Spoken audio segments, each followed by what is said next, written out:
Hey everyone, welcome back to the workshop. Artisan Pirate here, and in today's video I'm going to be giving the answers to the questions video I done a couple weeks ago. I asked if you guys would like me to do a Q&A video, and you guys sent me a lot of amazing questions. I went through them all and picked out, I think, around 16 amazing questions that you guys sent me. Before I get to answering those, I want you guys to know that I now have brand new Artisan Pirate wristbands in.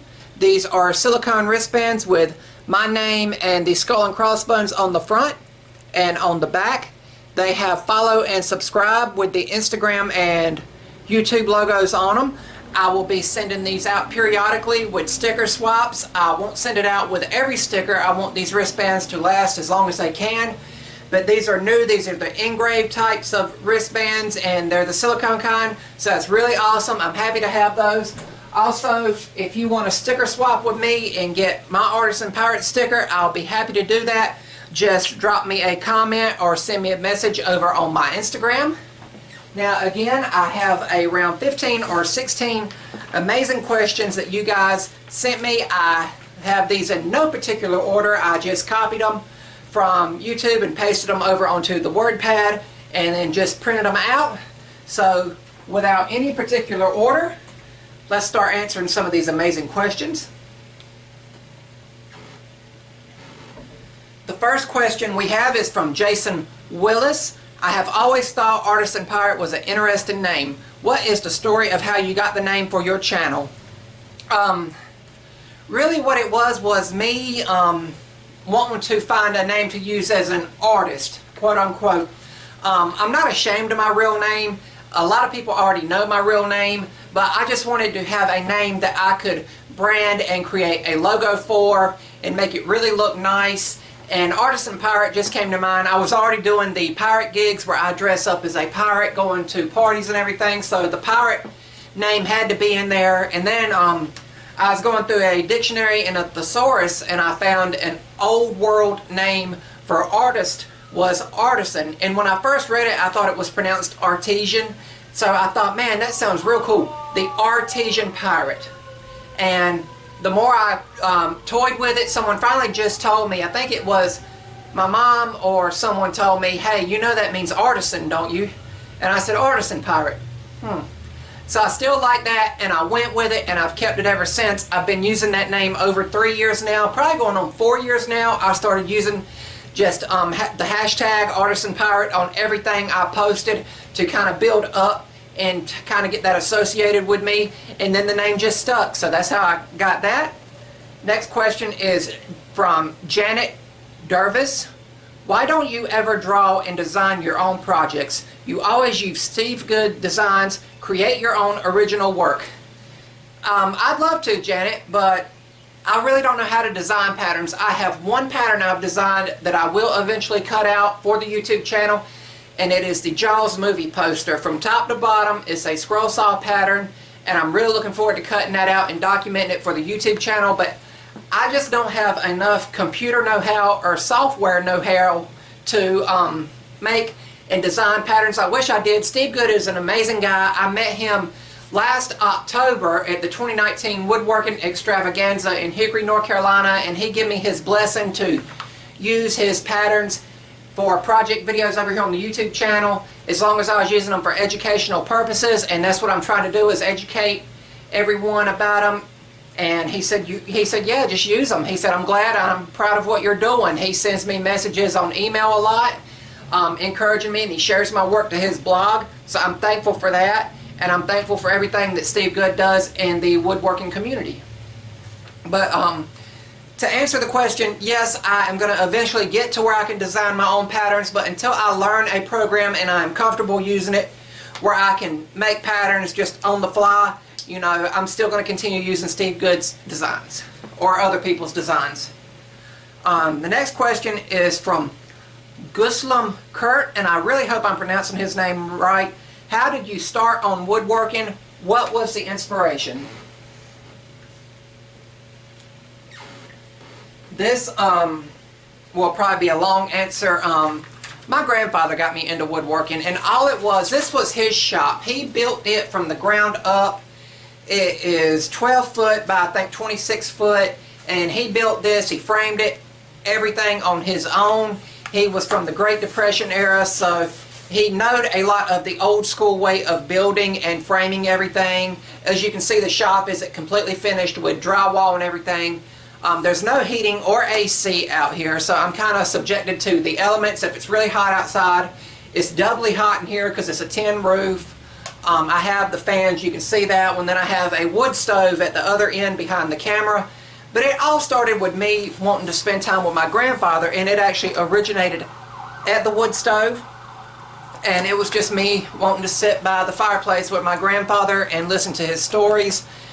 And that started when I was around 13, and then going into when I was 14, I started asking questions about these big machines and tools I've seen out here. And I'm like, what does this do? What do you make with this? Why does this do this? Why does this sound like this? Why does this work like this and this one don't? So then that was when he kind of took me under his wing and taught me everything that he knew up until that point. And then what I've done is just took it to a level that he never would have even thought about. And I'm blessed to have had those teachings from him. Unfortunately, I don't really have a lot of pictures with him. I have one picture with him out here in the workshop. And it hangs above what was his work table. And this is me and him at the feed and seed store where he worked, looking at baby chickens. He did not like having his picture taken a lot later on in life. I mean, he just didn't like pictures. So I don't have no pictures of him as an adult or out here of me and him working out here in the workshop, but I do have millions of memories with him and his teachings that I can pass along to future generations, hopefully. I mean, he was the main inspiration for taking it and then keeping with it. So I hope that answers that question. Valerie's Crafty Addict asked, who inspired you into taking up the scroll saw? That's kind of like the previous one. And actually, no one really told me, scroll saw, go. And that was more of me gravitating to a tool. I know some people are die-hard bandsaw users. Some people are die-hard lathe users or router users or resin users. The scroll saw was just a tool I gravitated to. My grandfather had a radial arm saw out here, and I put it in storage since to make room for the benchtop lathe. But that tool always scared me. So the scroll saw was just a tool that in my 14-year-old eyes didn't scare me. It was quieter than a lot of the other tools. And then I could see some of the stuff that he made. He made a lot of those old-timey shelves that, you know, they went in the corner and then you could display little knickknacks on them. He made a lot of those and sold those at flea markets and all. So I could see what he was making with it, and then I picked up, I think, my first Creative Woodworks and Crafts magazine, and then seen some of the other work that could be made with it. And that was the tool that I just took to, and it's the tool that I've really stuck with the longest. Thank you, Valerie, for that question. Next up is from JP Woodwork. If you could own any scroll saw, which saw would you have and why? That is a mixed question. That can be a controversial question because the tool that I'm really eyeing might not be what someone else is eyeing. If money was no issue, I would probably take a King Industrial, the Pegasus scroll saw, or maybe an Excalibur scroll saw, or maybe even a Hegner scroll saw. I know a lot of people in the mid-range hobby for scroll saw, they want the DeWalt 788, the 20-inch yellow DeWalt scroll saw you see a lot of people use on YouTube. I'm just not a DeWalt guy. I might actually end up with that scroll saw, who knows, but the one I'm eyeing on, or have my eyes on, is the Delta 20-inch 40694 20-inch scroll saw. I had to write it down here. I haven't really done a lot of research on it. Delta is the brand of both of my scroll saws and also the bandsaw. So that would probably be the one I would go for, is the Delta 20-inch scroll saw, just because I like that brand. That and the DW788 are kind of in the same vein, same company that makes it, and just paint it a different color from what I've heard. Also, Hagner Power Tools is a great scroll saw. Again, they're a little pricey. I mean, I've seen scroll saws go up to $1,000, and again, if money was no issue, yes, I'd buy one of the top of the line ones. But right now I'm so happy with my Delta 16-inch Shopmaster, the variable speed. My grandfather actually purchased this scroll saw for me at Lowe's. We brought it home that night, set it up, and I was cutting on it immediately. The one that he actually had was the previous model. You've seen it when I used to have both of them set up side by side in my videos. Was the Delta 2-speed 16-inch scroll saw. But then he went out and got this one specifically for me, and I'm so thankful for that, and I can never thank him enough for it. C.W. Johnson has a question. I have two questions for you, if that's okay. Question one is, what do you think is the best scroll saw on the market today? Again, controversial, but the professional scroll saw series is the Pegasus 21-inch scroll saw. I know Sterling Davis just picked that up for his workshop, so if you want to see about it, maybe you can head over to his channel and see him do some projects with it in the future. Again, Excalibur, Hegner, King Industrial, those scroll saws are great. And then the second part of the question is, what kind of features do you think are most important to look for when purchasing a new scroll saw? First and foremost, a quick release clamp. And what I mean is the blade changes. Make sure that they are a toolless blade change. My grandfather's scroll saw had this tool to change the top and bottom blade clamp, and it works. I have the same clamp on the bottom blade clamp of the current scroll saw that I do use, the variable speed one, and it can just get tedious threading this in, unlocking it, locking it back, and then those Allen keys strip out all the time and you have to go buy more. I finally just broke down and bought a box of 100 of them, and they've lasted me probably about 8 years now, and I still got about 60 of them left. I mean, but it's still just open, close, open, close. I mean, keyless blade clamps are essential. And what I can do is get in a nice rhythm with the keyless blade clamps. I can go out here, turn the music on, get lost in the music, undo it, take the tension off, thread it through, go, undo, go, you know, and I can get in a good rhythm and going. Projects that took me maybe 2 hours on the old scroll saw with a tooled clamp now take me half the time, or maybe even only 25-30 minutes on the current scroll saw with a keyless blade clamp. Also, vibration. If you have any way to turn a scroll saw on when you're shopping them, or if you have that option. Also, vibration is very key, and it can help, and it can be detrimental to your work if you're dealing with a lot of vibration. There is hardly any vibration on this. This is a rock solid tool. It's got a cast iron base. The scroll saw I use is probably 80 pounds, and that's just the tool. That's without putting the wood on it, and I have it at an angle. A lot of people ask me about that.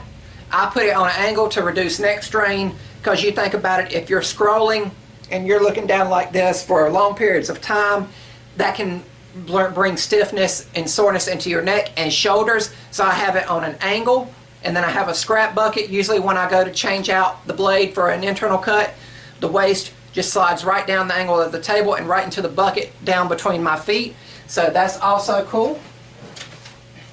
But those are some key features that I would look for in a scroll saw. Next we have basically the same question from two different people. Peter Clifton asked, and Martin Kinney asked, what size blades do I use? Peter Clifton noted, I know you often mention a number 5 shark tooth something. I would also like to know where you purchase them. Same as Martin Kinney. What is the most popular blade size you use, and where do you get them? I get all of my blades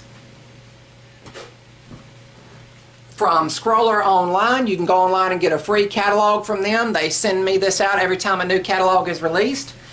And what I use is the, uh-oh, stuck to the paper here. There we go.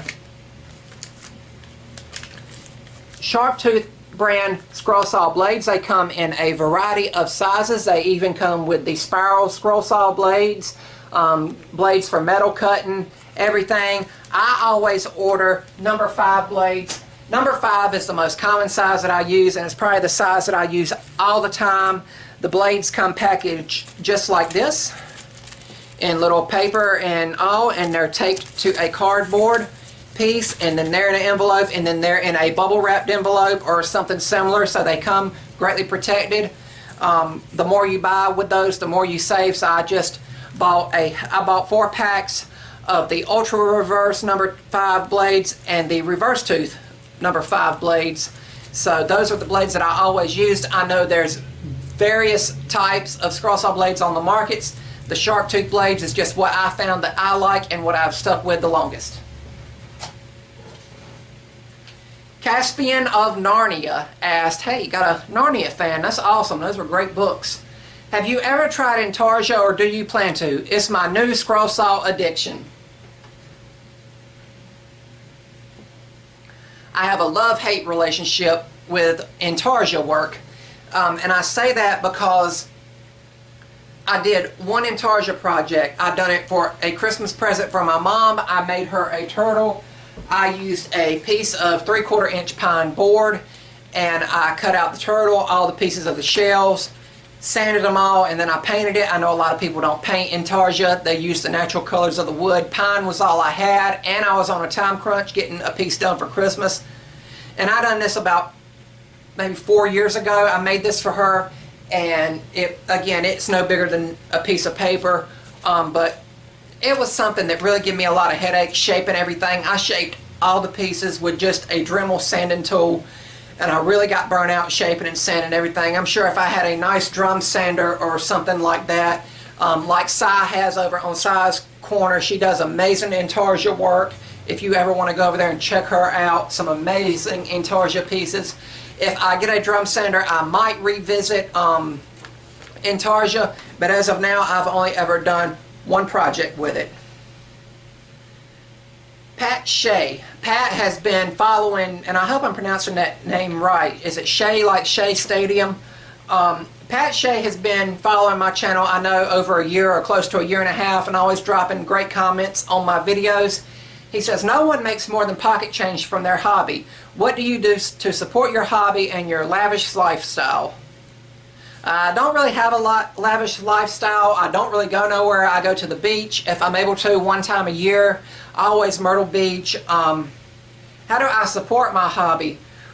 Really, the only thing I ever had to buy was wood. When my grandfather passed to heaven, he left me all the tools, and then the workshop is on the family home's property. So the only tools that I have really had to pick up since then for this workshop is the benchtop lathe, the table saw that the camera's sitting on, and those were the tools that I purchased. And then the 10-inch Harbor Freight miter saw was gifted to me as a present, and then the belt and disc sander from Harbor Freight was gifted to me. And then I picked up the cordless, some of the cordless Craftsman tools. I have actually picked those up myself. So, I mean, a lot of what I used was already here. It was just me having to learn it. I now have what would be technically considered a full functioning workshop. Now it's just a matter of upgrading everything. So I don't really have a lavish lifestyle. A lot of the wood I use is upcycled. You guys know that I've been using a ton of the 1/4 inch plywood I got from where my pops works at a sign factory. These were just shipping crates that protected the signs, made out of 1/4 inch plywood, and I broke them down. I've been using them for probably the last at least 10 videos. I've used some of that wood for projects. I mean, I don't really have to spend a lot on it. A lot of it comes in. I use a lot of pallet wood or upcycled materials. I take down shelves, take down cabinets. I refinish the wood over on the thickness planer. Now that I have that, I did also buy that tool. I forgot about that, but now that it comes to mind, I do remember. So really, I think I myself have bought 5 tools since this shop fell into my possession.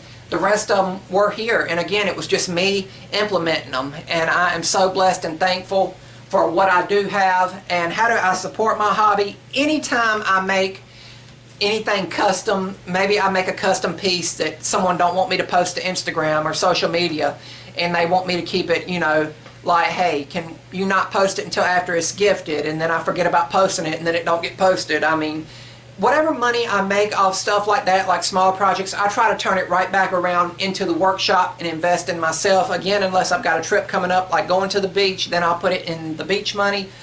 But other than that, I will actually you know, try to put it right back into the workshop, because that's how it's going to grow. That's how I'm going to learn more, trying more exotic woods. I found a hardwood store nearby, about middle of last year, a hardwood store that can get me all the exotic woods I want. It's just a matter of actually having the funds to get them.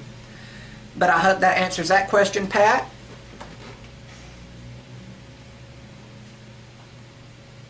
Three more questions. Wayne, Bigfoot Woodcraft.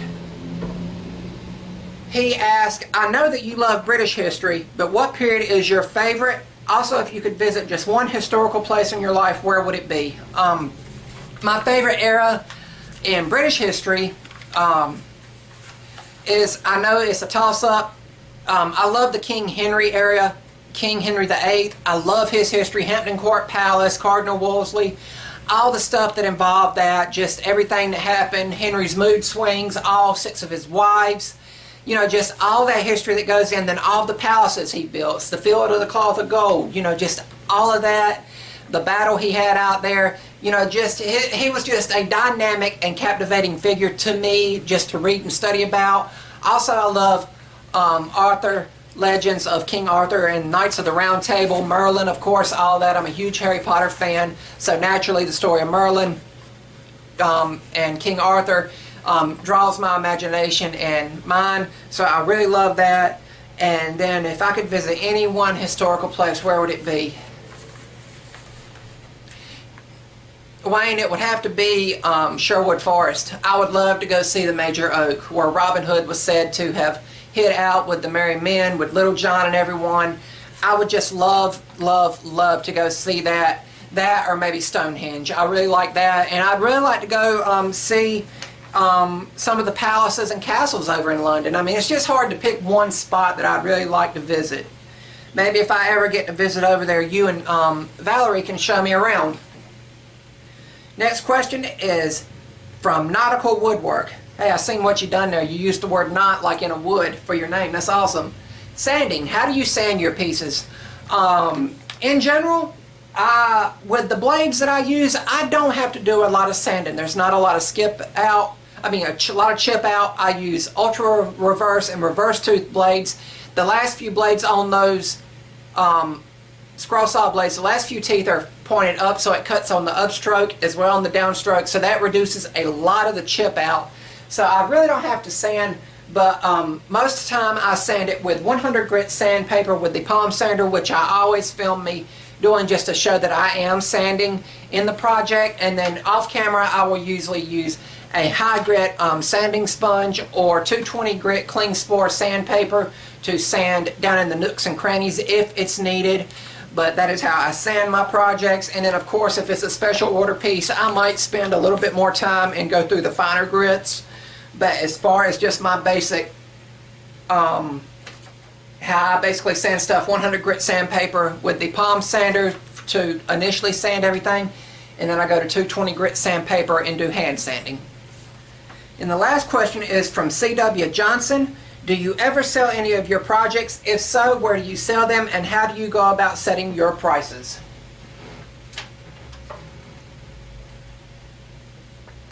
Yes, I do sell projects.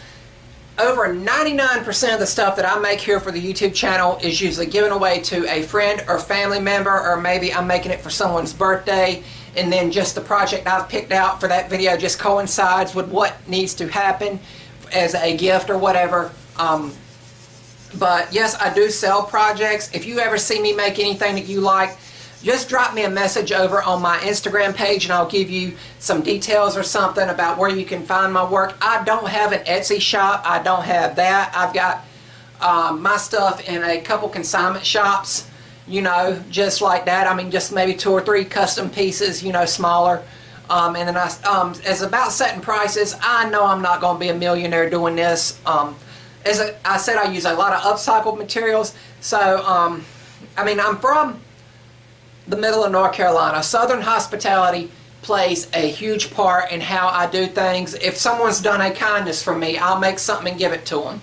If someone has come over and helped me, maybe someone give me like 10 or 15 pallets at a business, maybe if, hey, can you come over here and help me do this, and they go and help me, then I'll feel obligated to make them something to show my appreciation. since money is always tight. So, and then as far as selling things, yeah, I sell things. I do custom orders. Again, you just have to direct message me on Instagram. That is the most easiest, quickest way to get in touch with me. That is one of the first things I do in the morning when I get on the computer, is check all my messages and emails. But yeah, I do sell some of my work. Again, a lot of what I do for YouTube is never sold. A lot of it is over here on the scroll saw display wall. I can walk down that wall and say, yeah, that was for YouTube, that was for YouTube, that was for YouTube. Yep, I remember making that one. That was a fun video to make. I mean, I can do that. I mean, I just don't feel right selling what I've made YouTube videos for. I mean, that's just my personal opinion. But I hope you guys have liked this video. I hope you've learned something more about me. If there's anything else you would like to know, drop a comment down in the video of this video. I would really like to do that. I've really enjoyed this. I've really enjoyed thinking about how I'm going to answer all these questions, and just some of the memories it brought back, especially with my grandfather out here. Again, a million memories with him out here, and I have him to thank for everything, because he is the one that originally pushed me and inspired me. But as far as inspiration, I will add this. As far as inspiration, Steve Carmichael over at the Carmichael Workshop was the very first YouTube woodworker I watched. I never ever watched YouTube videos for woodworking until like 3 or 4 years ago. Well, really, the same year I started my YouTube channel for the Artisan Pirate was the year I started watching YouTube woodworkers, and I watched a lot of them. They had these high-end tools, these immaculate shops that were spotless and had beautiful lighting and everything. And then I saw Steve Carmichael's, and he was working in his wife's side of the garage, and his humble and kind approach to woodworking made me think and have that thought, hey, I can do this too. And then that was how I went about and started setting up my YouTube channel and started filming for YouTube. And it's been a fun ride. It's going on, I think, 3 years. Maybe in another year or so, I'll do another Q&A video and ask for more questions from you guys. But as always, you can interact with me on Instagram down here in the comments below. Anywhere, follow me on Instagram at Artisan Pirate. Stay tuned for more awesome videos. I hope you like this video and hope you've learned something. Hope you've all clicked the subscribe button. And remember, guys, if I can make it or do it, so can you. I'm the Artisan Pirate. Take care, and I'll see you guys real soon. Stay safe, everyone.